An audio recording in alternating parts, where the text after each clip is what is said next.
Welcome to Cooking with Asher. I'm Asher. Today, I'm going to be combining two of my favorite traditions. I'm going to be making a Latke Pizza. Apologies to my Nana and my Auntie Essie. Instead of grating my potatoes, I'm spiralizing them.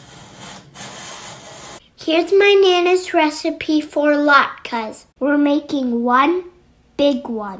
When it's time to flip it, put the lid over it and then flip it, but over the sink so that you don't get the oil on you. At the same time, I'm making a salsa verde, but I don't like it spicy. My recipe for salsa verde. I'm blending it in my baby bullet. Here's what we have. Smoked salmon, mini brie, avocado, cute little tomatoes, and my salsa verde. This is so good. You've got to try.